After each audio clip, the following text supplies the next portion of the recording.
जय हिंद दोस्तों। सामान्यतः हम लोगों को लगता है नियम और कानून एक ही बातें हैं, जिसकी वजह से हमको समाज में कई बार शर्मिंदगी भी महसूस करनी पड़ जाती है, क्योंकि समाज में किसी व्यक्ति को अगर ये पता है कि दोनों अलग अलग बातें हैं और उसके सामने आप अगर कह देते हो कि नियम और कानून तो एक ही चीज़ है, तो उस वहाँ पे आपको शर्मिंदगी महसूस करनी पड़ सकती है, क्योंकि वास्तव में क्या है, नियम और कानून दोनों अलग अलग चीज़ें हैं। तो हम लोग आज यहाँ पर यही डिस्कस करने वाले हैं कि नियम और कानून में अंतर क्या क्या है। तो हम लोग बात कर लेते हैं, नियम जो होते हैं वो किसी व्यक्तिगत को दिए जाते हैं। क्या होता है, किसी व्यक्तिगत को जो लिए जो नियम बनाए जाते हैं वो होते हैं नियम कहलाते हैं। यानी कि जैसे कि हमारी मम्मी जी नियम बनाती हैं, नहीं बनाती नियम, क्या नियम बनाते हैं, कहती हैं कि अगर सुबह 5 बजे नहीं उठे तो फिर चप्पल आएगी उड़ते हुए। तो क्या होता है, मम्मी जी क्या बनाती हैं, व्यक्तिगत आपके लिए नियम बनाती हैं। यानी कि एक परिवार में जो नियम लागू रह सकते हैं वो क्या होते हैं, वो नियम कहलाते हैं। यानी माता जी जब ये कह देती हैं आपसे कि अगर आप 5 बजे नहीं उठोगे तो सुबह सुबह मार पड़ जाएगी आपको, तो ये क्या होता है, ये एक नियम होता है, क्योंकि ये केवल आप पे लागू होता है। अब माता जी ने तो ये नियम बना दिया, अब पापा नियम कैसे बनाएंगे।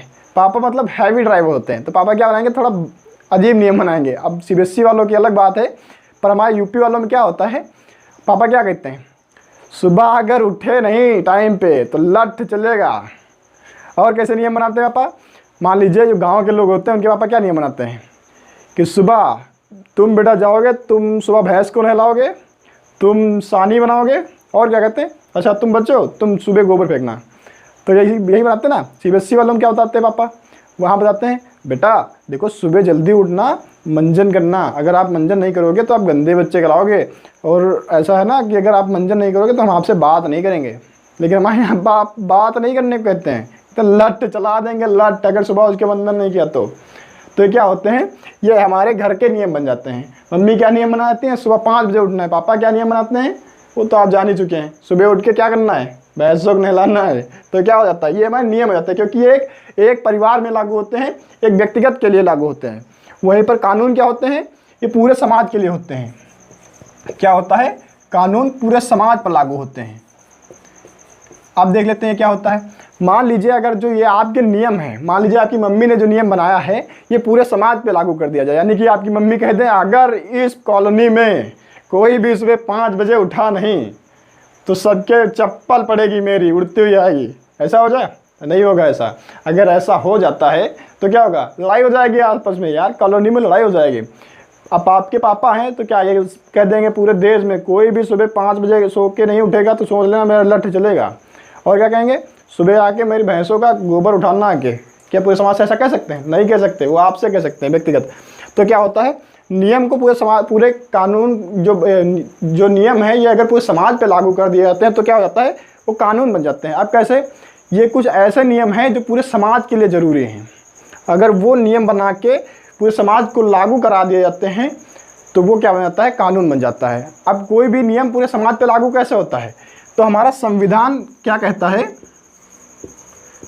संविधान जो है हमारा वो अधिकार देता है किसको, संविधान हमारा क्या है, कानून बनाने का अधिकार किसको देता है, ये संसद को अधिकार देता है। किसको, संसद को अधिकार देता है।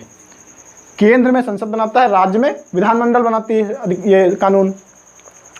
तो संसद को अधिकार देता है हमारा संविधान कि आप ऐसे नियम बनाओगे जो पूरे समाज पे लागू होंगे।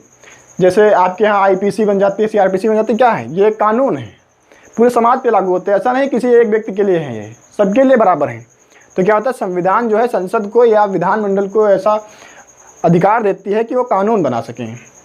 अब क्या होता है, अब संसद में मान लिया कानून बनेगा कैसे, तो कानून बनने के लिए क्या होता है, सबसे पहले आता है बिल। अब बिल पारित होता है, मान लीजिए संसद में क्या होता है, राज्यसभा लोकसभा होता है, राष्ट्रपति भी होते हैं। तो क्या होता है, बिल को जो होता है पहले राज्यसभा या लोकसभा किसी से पारित होना होता है, मतलब दोनों सदनों से पास होना होता है। राज्यसभा से पास होगा और लोकसभा से भी पास होगा। उसके बाद में क्या हो जाएगा, बिल पे क्या होंगे, राष्ट्रपति के हस्ताक्षर होंगे, राष्ट्रपति के हस्ताक्षर हो जाएंगे। उसके बाद में क्या हो जाएगा, वो बिल जो हो जाएगा हमारा क्या बन जाएगा, एक अधिनियम बन जाएगा। क्या हो जाएगा, इसको हम लोग बिल को क्या कहेंगे, अधिनियम। अधिनियम में पहले ही नियम छुपा हुआ है, यानी कि अधिनियम क्या है, एक नियम है जो पूरे समाज पे लागू होने के कारण क्या बन गया है, ये एक कानून बन गया है। ठीक, तो इसी अधिनियम को हम लोग कानून भी कहते हैं। क्या कहते हैं? कानून कह देते हैं। जैसे IPC CRPC बन गई, तो ये हमारा क्या हो गया? एक कानून बन गया। अब देख लीजिए कानून बनाने की आवश्यकता क्यों पड़ी। मान लीजिए ये एक हाईवे है नहीं फिलहाल, आप मान लीजिए, मानने में क्या जाता है। तो 2 व्यक्ति हैं, एक मान लेते हैं नीरव मोदी जी हैं, ये हो गए नीरव मोदी, पैसे वाले आदमी ले लेते हैं क्योंकि इन्होंने लूट रखा है बैंकों को। इधर किसको ले लेते हैं? चलिए ऐसा ही कोई आदमी लेते हैं, मेहुल चौकसी ले लेते हैं। मेहुल चौकसी, इन लोगों ने भाई देश को लूट रखा है, मतलब इनके पास बहुत सारा पैसा है। अब क्या करेंगे? इनके पास इतना सारा पैसा है तो क्या करेंगे? बड़ी बड़ी गाड़ियाँ लाएंगे। मान लीजिए इन्होंने 10 ट्रक ले लिए, 10 ट्रक ले लिए तो क्या करेंगे? अब ये हाईवे है तो यहाँ से निकाल लेंगे, अब एक साथ निकालेंगे भैया। कहेंगे यहाँ पर इतना पैसा है, हम बहुत बड़े आदमी हैं, हम कुछ भी करेंगे, जो मन आएगा वो करेंगे। तो एक साथ क्या करते हैं? ये सारे ट्रक एक साथ निकालते हैं। मान लीजिए सारे ट्रक इनके हैं, इन्होंने यहाँ से निकाल दिया। अब मेहुल चौकसी क्या कहते हैं? तुमसे कम नहीं लूटा है हमने देश को, हमारे पास भी बहुत पैसा है। तो ये क्या करेंगे? कहेंगे हम भी 10 ट्रक लाएंगे और हम यहाँ से इधर को निकालेंगे। अब ये इधर निकाल देते हैं। तो जब ये आगे जाएंगे ऐसे, तब क्या होगा? यहाँ पे क्लैश होगा, मतलब ये आपस में टकरा जाएंगे। अब टकराएंगे तो है नहीं, रोक देंगे, रास्ते बंद हो जाएगी पूरी। यहाँ पे क्या हुआ? हाईवे पूरा क्या हुआ? जाम हो गया। अब यहाँ पे जो आम आदमी है, हम आप हैं, इनको निकलने में दिक्कत हो जाएगी।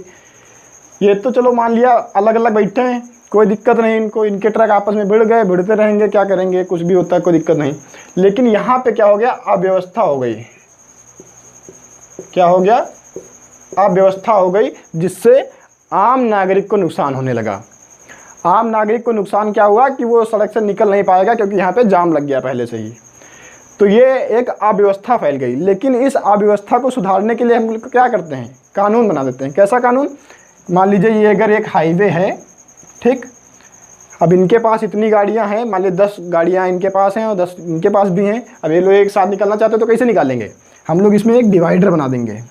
क्या कर देंगे? एक डिवाइडर बना देंगे, जिसमें क्या होगा? हम बता देंगे ये इधर से जाने की रास्ता है और ये इधर से आने की रास्ता है।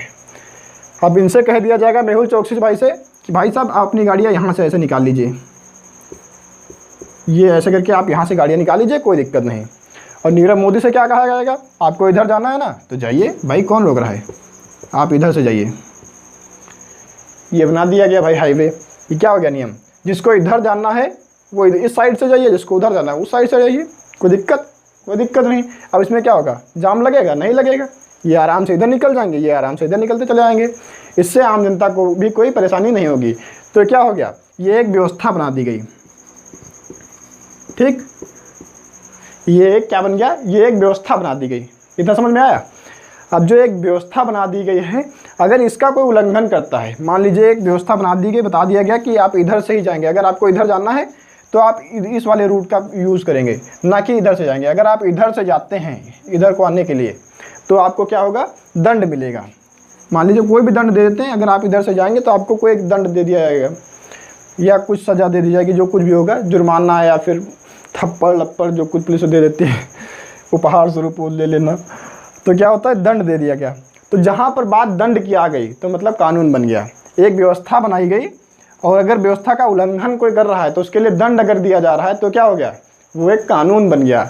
वही मैं यहाँ पे बताने की कोशिश कर रहा था। ये क्या हो गया? एक कानून बन गया है। इतनी बात समझ में आ गई? देख लीजिए, यहाँ पे क्या था? ये एक हाईवे था, इसमें कहीं से भी ये नहीं नियम बनाया गया था कि आप इधर से जाएंगे या उधर से आएंगे, दोनों तरफ से आ जा सकते हैं। तो इसमें जो क्या होगा, जो पावर में लोग होंगे वो इसका दुरुपयोग करेंगे। क्या होगा? जिसके पास ज़्यादा पावर होगी वो दुरुपयोग करेगा संसाधनों का, क्योंकि संसाधन सीमित है। रास्ता निकलने के लिए इतनी है, ज़्यादा नहीं है, चौड़ाई इतनी है, पर क्या है, इनको ज़्यादा गाड़ी निकालनी, इनको भी ज़्यादा गाड़ी निकालनी, जिसकी वजह से क्या होगा? एक साथ निकाल लेंगे और इनका क्लैश होगा आपस में, मतलब आपस में टकराएंगे। तो क्या होगा? यहाँ पे रास्ता जाम हो जाएगी, जिससे आम आदमी को असुविधा होगी, यानी कि अव्यवस्था फैल जाएगी। तो आम आदमी को इससे नुकसान ना हो, इसलिए क्या किया जाता है? नियम या कानून बनाए जाते हैं, जिससे समाज में सबको बराबर अधिकार मिल सकें। कोई भी जो ज़्यादा पावर का आदमी है, जिसके पास ज़्यादा पैसा है या कुछ भी किसी प्रकार का पद का पावर है, तो वो उस संसाधनों का, जो सार्वजनिक संसाधन है, यानी कि जो जिस पे सबका अधिकार है, उस प्रकार के किसी भी संसाधन का दुरुपयोग ना कर सकें। ये जो हाईवे है ये एक सार्वजनिक संसाधन है, इस पर सबका अधिकार होता है, आम जनता का भी होता है और एक सरकार में कोई भी मंत्री या कुछ भी जो बड़े पद पे है उनका भी अधिकार होता है, सबका बराबर अधिकार होता है। तो ये समझ में आ गया। अगर कोई किसी व्यवस्था का उल्लंघन करता है और उस उल्लंघन के लिए अगर दंड दिया जाता है तो उसी व्यवस्था को क्या कह दिया जाता है, एक कानून कह दिया जाता है। तो नियम और कानून में अंतर समझ में आ गया। कानून को समझते समझते ये भी समझ लेते हैं जो कानून या विधि हमारी है ये दो प्रकार की होती है, एक होती है मूल विधि और दूसरी होती है प्रक्रिया विधि। तो एक एक करके समझ लेते हैं। मूल विधि क्या होती है, ये एक ऐसी प्रकार की विधि होती है जिसमें आपके अधिकार बताए गए होते हैं, जिसमें आपके कर्तव्य बताए गए होते हैं। इसमें यह भी बताया गया होता है कि अगर आप कर्तव्य किसी के अधिकारों का उल्लंघन करते हैं तो क्या होता है, वो एक अपराध हो जाता है। तो यानी कि इसमें अपराध भी बताया गया है। तो एक एक करके समझ लेते हैं। इसमें अगर मूल विधि में बताया गया है, अगर आपका अधिकार है कहीं पे घूमने जाने का या गरिमा या सम्मान के साथ जीने का आपका अगर अधिकार है, तो आपको अगर कोई गाली देता है तो क्या है, वो एक अपराध है। तो यहाँ पे अगर आपका अधिकार बताया गया है, क्या है, अगर आपका अधिकार बताया गया है तो उन अधिकारों के उल्लंघन के लिए आपको यह भी बताया गया है कि अपराध भी है, कि अगर आप किसी के अधिकारों का उल्लंघन करते हैं तो वो अपराध भी है। यहाँ पे आपको अधिकार अगर दिए गए हैं, साथ साथ कर्तव्य भी दिए गए हैं। क्या है, अगर आपको कुछ अधिकार दिए गए हैं कि यानी आप स्वतंत्रता के साथ रह सकते हैं या अब गरिमा के साथ जी सकते हैं, सम्मान के साथ जी सकते हैं। तो सम्मान के साथ अगर आप जी रहे हैं, कहीं पे जा रहे हैं, मस्ती कर रहे हैं, तो आपको अगर कोई गाली दे रहा है या मार पीट रहा है तो क्या है, ये आपके अधिकारों का हनन हुआ। तो इस अधिकारों के हनन के लिए अपराध दिया जाएगा। ये किस में बताया गया है, ये मूल विधि में बताया गया है। और आपको कुछ कर्तव्य भी दिए गए हैं। कर्तव्य क्या दिया गया है, जैसे किसी दूसरे के अधिकारों का सम्मान करना, ये क्या है, आपका कर्तव्य है। ये समझने में थोड़ा कठिन हो रहा होगा, लेकिन ये समझ लीजिए, ऐसे समझ जाइए कि जैसे आपका झंडा है, देश का झंडा है तिरंगा, तो तिरंगे का सम्मान करना आपका कर्तव्य है। समझ में आया। राष्ट्रगीत है आपका, राष्ट्रगान है, इनका सम्मान करना आपका कर्तव्य है। तो क्या है, ये आपका कर्तव्य है। अगर आप आप अपने देश के झंडे का अपमान करते हैं तो क्या हो जाएगा, ये अपराध हो जाएगा। तो ये भी किस में बताया गया है, ये मूल विधि में बताया गया है। समझ में आ गया। तो मूल विधियाँ कौन कौन सी हमारे यहाँ मूल विधि है आईपीसी। आईपीसी सुना है ना, आईपीसी की धारा फलाने फलाने। और क्या है, और दिया गया है, और आरटीआई राइट टू इन्फॉर्मेशन, आपका ये जानने का अधिकार है। कुछ भी जो सरकार में गठित हो रहा है या कुछ भी घट रहा है या सरकार क्या कर रही है वो सब जानने का आपका अधिकार है। तो क्या है, ये आरटीआई हो गया। और भी समझ लीजिए, जैसे दहेज वाला अधिनियम है। दहेज अगर आप मांगते हैं किसी व्यक्ति से, मतलब आप लड़के हैं और शादी करने जा रहे हैं, तो क्या होता है, लड़की वालों से दहेज मांगते हैं, तो वो दहेज मांगना भी एक अपराध है। ये भी एक कानून है। ये बताया गया है किसमें, मूल अधिकारों में। ये मूल अधिकार है एक, ये मूल विधि में ये कानून आता है। कौन सा, दहेज वाला, डाउरी एक्ट। और क्या होता है, बाल अधिकार संरक्षण अधिनियम, ये भी क्या है, ये एक मूल विधि है। इसी प्रकार की और भी, जैसे सबसे फेमस बताते हैं आपको, एक SC ST, ये तो सुना ही होगा ना, सबने सुना है। तो ये क्या है, SC ST जो है ये क्या है, मूल विधि है। समझ में आया। ये क्या है, एक प्रकार की मूल विधि है। इसमें क्या है, आपके अधिकार दिए गए हैं। SC ST के अधिकार दिए गए नहीं दिए गए, सबको पता है SC ST के अधिकार क्या हैं, वो सब इसमें लिखा हुआ है। अब अगर उनके अधिकारों का कोई उल्लंघन करता है तो दंड भी तो उसी में लिखा गया है ना, कि अगर आप किसी SC या ST को मारते हैं या उसको जाति सूचक कोई शब्द कहते हैं तो क्या है, ये अपराध है। तो अपराध भी तो इसी में बताया गया, किसमें, मूल विधि में। और क्या है, उनके SC ST के भी कुछ कर्तव्य है या आपके कुछ कर्तव्य हैं SC ST के प्रति, तो कर्तव्य भी इसमें बताए गए हैं। और अगर कर्तव्यों का उल्लंघन होता है तब भी अपराध होता है। तो ये सब क्या बताया गया, ये मूल विधि में बताया गया है। अब देख लेते हैं प्रक्रिया विधि क्या है। तो प्रक्रिया विधि जो है मूल विधि की पूरक है। क्या है, पूरक है। कौन, प्रक्रिया विधि। ये जो प्रक्रिया विधि है ये मूल विधि की पूरक है। इसमें क्या होता है कि प्रक्रिया क्या होगी, अगर कोई दंड देना है किसी व्यक्ति को, किसी ने कोई अपराध किया है तो उसकी प्रक्रिया क्या होगी, ये इसमें बताया गया है। इसमें कौन सी कानून आता है, इसमें आता है CRPC। CRPC सुना ना, तो वही CRPC क्या है, ये एक प्रक्रिया विधि है। समझ में आया। तो CRPC में क्या आता है, जैसे मान लीजिए किसी ने किसी SC ST के अधिकारों का हनन किया है, मान लीजिए उसको जाति सूचक कोई शब्द कह दिया या उसको गाली दी है, तो क्या है, उसके अधिकार का हनन हुआ, किसके, SC ST के। तो ये एक अपराध हो गया। हुआ अपराध, नहीं हुआ। तो सबसे पहले क्या करता है, कोई आदमी कोई अपराध घटित करता है, मान लिया SC/ST को किसी ने गाली दी या कुछ भी कहा, तो क्या हुआ, एक अपराध हो गया, हुआ नहीं हुआ, तो उसके लिए इसको सज़ा कैसे मिलेगी, डायरेक्ट जाके सज़ा दे देंगे उसको, नहीं ऐसा नहीं होता ना, एक प्रोसेस चलता है। वो प्रोसेस किसके तहत आता है, प्रक्रिया विधि यानी CRPC के तहत। तो क्या होता है, सबसे पहले हो जाता है FIR करता है, FIR करता नहीं करता है कौन, SC/ST जाता है, कोई व्यक्ति जो जिसके अधिकारों का हनन हुआ है वो क्या करता है, FIR करता है थाने में जाके। अब वही FIR कहाँ जाती है, FIR जाती है मजिस्ट्रेट के पास।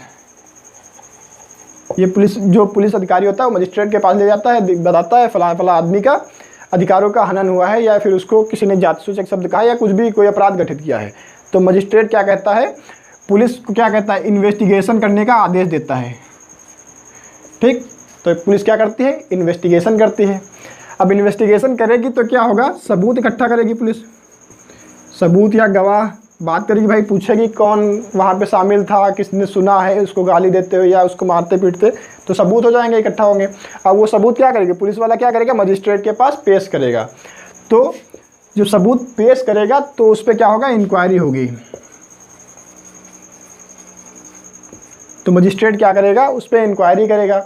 अगर वो सच पाता है, सबूत सारे सबूत गवाहों को देख के, ऐसे कहते नहीं बॉलीवुड में, सारे सबूतों गवाहों को मद्देनज़र रखते हुए अदालत इस नतीजे पे पहुंची है कि जो फला आदमी है इसको मुलजिम करार दिया जाता है। तो क्या होता है, इसको दोषी सिद्ध किया जाता है। तो मतलब इंक्वायरी की और उसमें पाया गया कि फलाना आदमी दोषी है, तो उसको क्या होता है, दंड दिया जाता है, उसके बाद में दंड होता है। तो कितना लंबा प्रोसेस है, बहुत लंबा प्रोसेस है। तो इसमें क्या होता है, 2 से 3 साल लग जाते हैं, कई बार ज़्यादा भी लग जाते हैं। तो क्या होता है, ये एक प्रोसेस है। तो प्रोसेस किसके तहत आता है, CRPC के तहत। और CRPC क्या है हमारी, ये एक प्रक्रिया विधि है। तो आई होप आप लोगों को बिल्कुल अच्छे तरीके से समझ में आ गया होगा कि नियम और कानून में अंतर क्या होता है, और कानून कितने प्रकार के होते हैं, 2 प्रकार के। कौन कौन से, एक होता है मूल विधि, दूसरा होता है प्रक्रिया विधि। मूल विधि का पूरक होता है प्रक्रिया विधि। मूल विधि में बताया जाता है क्या घटना एक अपराध है और उस अपराध के लिए दंड किस प्रकार से मिलेगा, वो एक प्रक्रिया विधि में बताया गया है। जय हिंद।